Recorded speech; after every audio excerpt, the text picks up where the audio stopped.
Bienvenue à la 17e émission dans le cadre de la série Pistes de réflexion pour se prendre en main. Le sujet de cette semaine, il est double. Le grand titre, c'est « Être plutôt que paraître ». Cette semaine, nous traiterons « Être ce que je parais ». Et la semaine prochaine, un autre volet, « Ce que je dis, je le fais ». Alors, à travers toutes mes notes, j'ai consulté le volume « L'effet caméléon » de Claude Paquette. Être ce que je parais. En fait, c'est être soi. Et ce que nous sommes, seuls, nous l'avons choisi. Et ne reprochons jamais aux autres ce que nous sommes. Et n'oublions pas, là, que devenir libre, c'est se réaliser de plus en plus. Sa liberté, on se la crée soi-même, en étant de plus en plus soi-même. Et vivre, décider de vivre, c'est créer, c'est s'engager à agir. Il faut passer à l'action. C'est être dans le monde avec joie. Et c'est refuser, encore une fois, de se laisser envahir par les herbes grises de la tristesse. L'être humain a toujours devant lui deux routes, et c'est entre elles qu'il doit choisir. Deux routes devant le regard, deux destins. Et à chaque nouveau pas, il y a un nouveau croisement. Et c'est ainsi qu'on peut dire que la vie, c'est un perpétuel choix. Ce qui est important, c'est qu'il faut savoir qu'on peut et qu'on doit choisir, que le destin, c'est avec ses propres mains qu'on le construit. Alors ici, les défaitismes qui se disent toujours « Ah, moi, je suis né pour un petit pain », c'est parce qu'ils le veulent bien. Et tant qu'il y aura un souffle là, de vie, un souffle d'espoir, de choisir qu'on peut changer, soi d'abord, puis les autres par la suite, c'est là qu'on sent que réellement on vit. Le sentiment, la raison et le geste sont trois éléments, trois réalités humaines qui trop souvent là, sont très mal articulés et malheureusement se contredisent plus souvent qu'autrement. Il faut que le sentiment d'une personne, sa raison et son action qui en découle ne fassent qu'un. Et dans la vie, il nous arrive d'être obligés de changer des choses. Et changer certaines choses, certaines activités, c'est se trouver en terrain inconnu. Alors, donc, faire des choses différemment, c'est plutôt inquiétant. Cela va prendre du courage, qui n'est pas l'absence de la peur. Je dirais que l'action, malgré la peur, la réaction contre la résistance qu'engendre la peur vers l'inconnu et le futur, c'est cela, le vrai courage. Dans la vie, il faut prendre des risques, mais tout de même des risques calculés. Et parmi les milliers de risques que nous prenons au cours d'une vie, le plus grand me semble être le risque d'évoluer, le risque de grandir. Devenir ce que nous sommes, c'est s'accomplir pleinement. Et cela, ça m'apparaît comme le défi le plus sérieux de la vie. Et choisir de vivre, c'est relever automatiquement des défis, tous les jours, mais un jour à la fois. L'importance me semble capitale, c'est de cesser de parler du bonheur comme étant une chose externe à soi-même. La seule richesse véritable, elle est intérieure, elle est en dedans de nous. Partir d'une difficulté pour bâtir quelque chose de neuf, de beau et de positif, c'est cela le véritable bonheur. C'est surtout ne pas ignorer le problème, mais composer avec. On ne gagne rien à faire l'autruche. Pour approcher la société humaine, il faut avant tout, et j'essaye personnellement de m'en convaincre de plus en plus, alors il faut arriver à accepter les gens tels qu'ils sont. D'abord, s'accepter soi-même, ce qui n'est pas évident. Et plus tu t'acceptes toi-même, plus tu as de chances d'accepter les autres tels qu'ils sont. Il faut du courage, de la détermination, puis pour être capable de vivre selon son individualité, pour écouter notre propre conscience et agir selon nos propres convictions personnelles. Surtout si, dans le milieu où nous évoluons, ils sont d'avis ou d'opinions contraires à la nôtre. Et je dirais que la plus juste valeur de l'être humain est le propre degré de respect de soi-même. Dans notre monde changeant, complexe et, disons-le, incertain, les gens sont à la poursuite d'une identité qui leur est propre, à la recherche d'une identité dont ils peuvent être fiers. Ils veulent savoir qui ils sont et ils veulent ressentir du respect pour ce qu'ils sont. Et c'est tout cela qui va faire qu'on va être bien dans sa peau. Il faut bien comprendre que nous valons à peu près n'importe qui.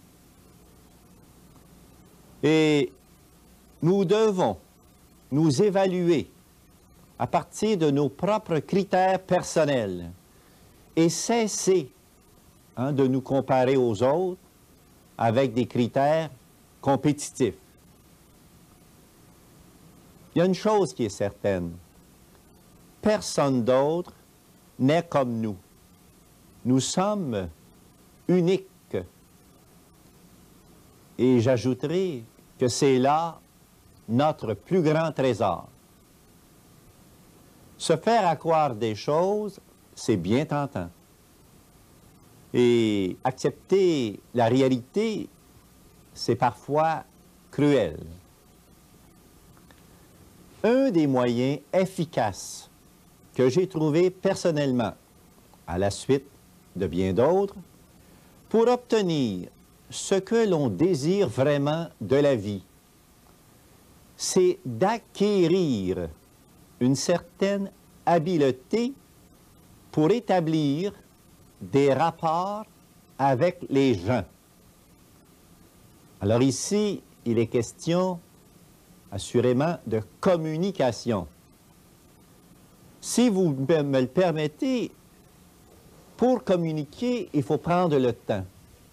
Je vais vous lire un poème sur le temps dans mon livre. Ce poème n'est pas de moi cette fois. Je ne connais pas l'auteur, mais il est très beau. Le voici. Prenez le temps de travailler, c'est la rançon du succès. Prenez le temps de réfléchir, c'est la source du bonheur et du pouvoir. Prenez le temps de vous amuser, c'est le secret de la jeunesse. Prenez le temps de lire, c'est la fondation de la sagesse. Prenez le temps d'être amical, c'est le secret du bonheur. Prenez le temps de rêver, c'est la meilleure façon d'oublier. Prenez le temps d'aimer et d'être aimé, c'est le privilège exclusif de l'humanité. Prenez le temps de penser aux autres, c'est l'antidote de l'égoïsme. Et prenez le temps de rire, c'est la musique de l'âme. Alors, nos problèmes de personnalité sont souvent des problèmes de relation avec les autres. Adoptons nous-mêmes l'attitude et l'action que nous désirons voir chez l'autre. Nous constaterons alors que la confiance qu'on leur témoigne, cette confiance-là, elle va être réciproque. La confiance attire la confiance.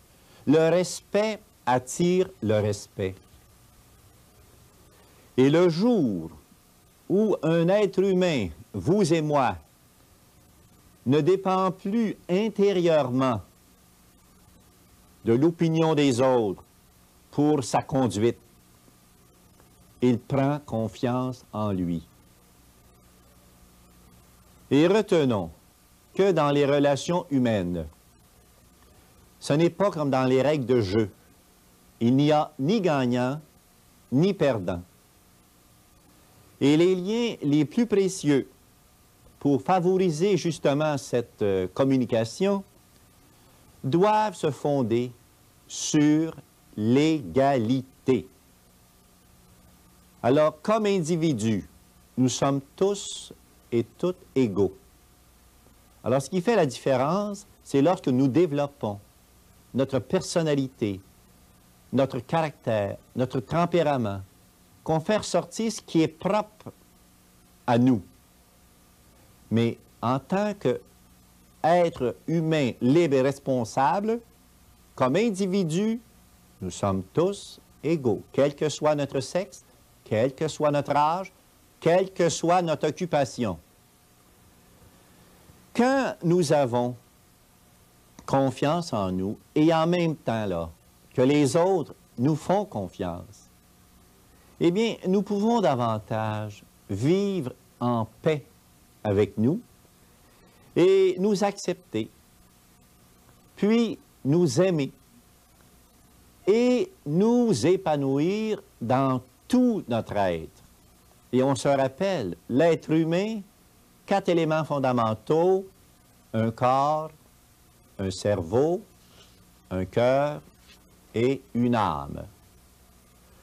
Vous allez me dire, c'est bien beau tout cela, mais comment arriver à placer tout ça ensemble?